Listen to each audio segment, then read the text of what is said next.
Ito, narito na ang Ronda Reports.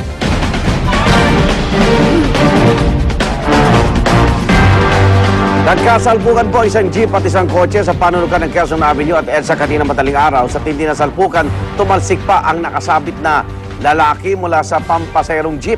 Yan po ang Ronda Report ni Oscar Oida. Oka, ano nangyari dun sa Paniki Brigade? Yes, Igan, matinding sakit sa iba't ibang parte ng katawan ang kinilangan sa piti ng 14 anyos sa itago nila naman sa pangalang Billy bago magtanda na hindi dapat siya sumasabit sa estribo ng pampaserong jeep sa isang bangketa sa may Quezon Avenue, kanto ng EDSA siya lumagabak mula sa sinasabitang pampaserong jeep. Makaraang matumbok ito ng isang kotse pasado las 10 sa madaling araw. Ayon sa driver ng jeep, nagbababa raw siya ng pasahero nang bigla siyang banggain sa likuran ng naturang kotse. Ang makasakay naman ng nakabanggang sasakyan, tumanggi magpaulak ng interview ni hindi nga bumaba ng sakyan ang driver nito. Ayon sa mga pulis, hindi raw dapat dumaan sa naturang lane ng kotse pagkat babaan at sakayin ito ng pampubliko sa sakyan. Ang jeep naman, hindi raw itinabi ng maayos ang kanyang jeep. Ayon sa mga pulis, dapat daw magsilbing aral ang nangyayari aksidente sa lahat, lalo na sa mga anilay mga mahilig sumabit. Igan?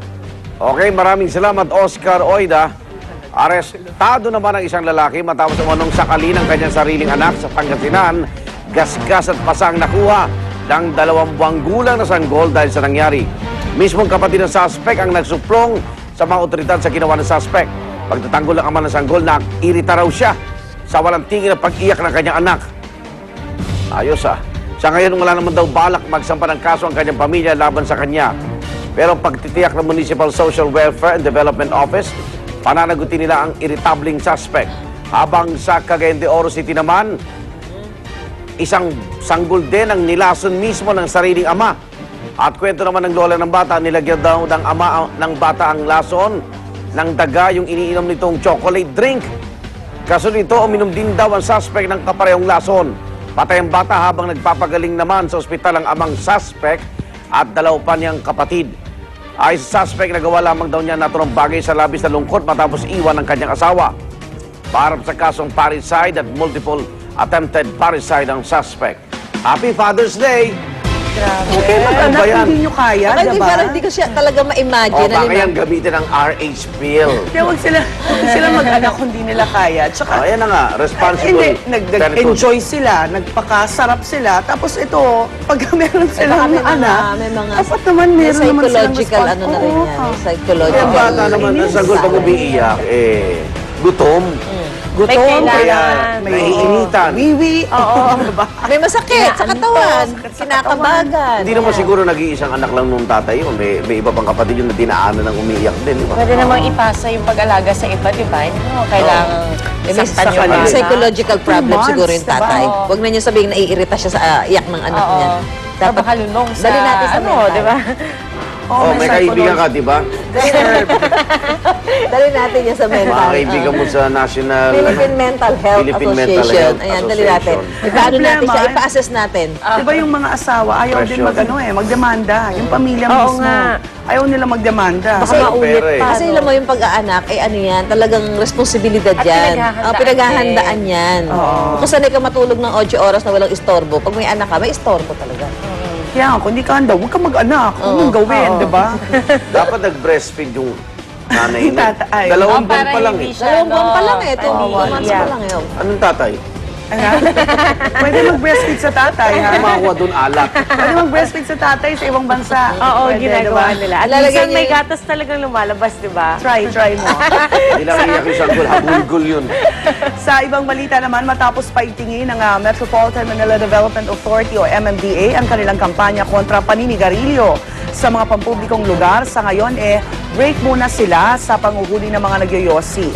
Naglabas kasi ng Temporary Restraining Order o TRO si Judge Carlos Valenzuela ng Mandaluyong RTC Branch 213. Ayon sa kanyang desisyon, ang mga pampublikong lugar kung saan bawal manigarilyo ay dapat limitado lamang sa mga sarado o confined areas. Hindi raw sakop ang mga open area tulad ng kalsada at mga bangketa. Ang inilabas sa TRO nag-ugat sa reklamong inihain ng 2 lalaking huling naninigarilyo sa Cubao.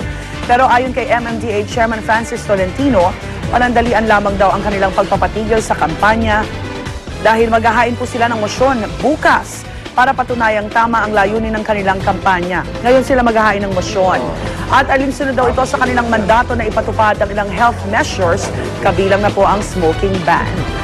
Ngayon magsasampa. Ngayon sila magsasampa ng motion kasi sabi ni Chairman Tolentino baka hindi na-appreciate ni Judge yung mga inharap nilang mga argumento. Yan. Parang kalat na nga yung balita kasi nung papunta ako dito, ang dami na nag-iossi sa bagay. Hindi kasi baka nga magkaroon ng kasi yung sinasabi dyan, parang bangketa at mga Kalsada. major and minor Pero kung thoroughfare. Mandaluyong, sa Mandaluyong lang dapat ang TRO. Oo nga, bakit Mandaluyong Bakit buong RTC Metro tapos Manila? lahat?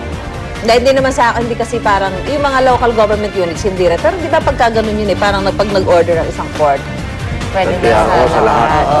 Ayan. So, ang mga yosi ngayon, pag nag-yosi kayo sa terminal ng bus, pwede pa rin kayong hulihin. Kasi include Oo, dahil hindi siya kasama sa bangketa. Di maglalabas ang addendum yung judge. Pati Kasama sa ng bus terminal. Eto naman po sa ibang balita, hindi po sumipot hindi po sumipot ng artist sa likod ng kontrobersyal ng art exhibit na politeísmo na si Medeo Cruz sa pagdinig ng Senado kahapon. Sa ipinadalang pahayag ni Cruz sa GMA News, hindi na lang daw kasi tungkol sa kanyang obra ang Senate hearing, kundi tungkol na sa sining at ang laban para sa kalayaan at pagpapahayag. At dahil dito mismo ang CCP na ang nagpresentang magbigay ng kahulugan sa art piece ni Cruz. Ang imahe ni Jesus na nilagyan ng Mickey Mouse, simbolo raw ng komersyalismo. At ang krus naman na may kondom at background na mga letra, kolonyalismo raw ang ipinapakita. At ang larawan ni Jesus na kinabitan ng hugis ng maselang bahagi ng lalaki sa mukha, simbolo raw ng kapangyarihan. At nang tanungin sila kung hindi ba ito pambabastos sa imahe ni Cristo, ang paliwanag ni CCP Chairperson Emily Abrera, pagpapakita lamang daw ang naturang exhibit kung paano bastusin ng lipunan si Cristo dahil sa pagiging hayop sa material na bagay. Sa kabila nito, hindi pa rin daw ito sapat na basehan para gawin ang naturang paglalapastangan. Pero nakahanap ng kakampi si Cruz mula sa maraming kapwa-artist na dumalo rin sa pagdinig, kabilang na ang ilang national artist ng bansa. Pero yung ibang national Kakampi, artist, hindi, Oo, yung hindi. iba. Si Sean Ayaw Yun nila, eh. oo. Si Yung- Imaw. Si Yung Imaw. Tuesday group, interview kahapon, hindi rin sila kumbinsido Sabi- dyan. sabi- Hindi nga nila kinokonsidera na art yung Parang ginawa ni parang Cruz. immature. Oo, basura yan. Immature, okay. Immature artist daw. Ano Kasi yung- masyadong personal yung pag-atake. Kung katoliko ka, masyadong personal yung atake sa'yo eh. As Catholic. As a Catholic eh. Iba kasi Parang of pag... all images, di ba? Kaya nga ang tanong dyan ay paano, halimbawa si Cory, o kaya si Mahulong Noy, o si Ninoy mismo, lagyan mo ng mga ganun mga Kaya dun sa, may column ako sa Abante ngayon na sabi ko, kung nilagyan mo ng 10 ethics yung Palasyo Malacanang, wala akong pakialam eh. Oo. Depende, di ba? Eto isa doon sa mukha, imahe ni Cristo. Anong kapangyarihan ng ano? kung sa simbahan ka galit, o kung sa simbahan ka mayroong gustong iparating na mensahe. Kasi, tsaka napaka-negative nung inilabas niya sa mga tao eh. Alam mo yon parang sa akin kasi art is supposed to uplift you, diba? Pero although yung tinatawag niyang shock art, parang yung intention niya talaga kasi is maging controversial eh. Diba, shock ka talaga? Oo, maging Hindi controversial siya dumalo, so duwag siya. Saka shock talaga, shock. Huwag siya magtago sa tinatawag na freedom of expression.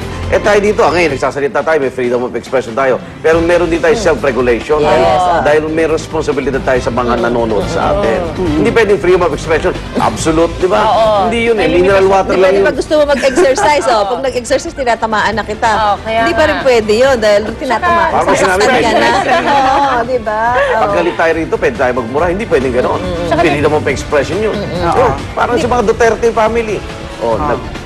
Ano sila, pwede ba yun? Hindi eh. May limit, para lagi may limitation Wala. hindi absolute. Di ba sabi nga ang freedom is hindi Hindi nga, absolute. mineral water nga yun.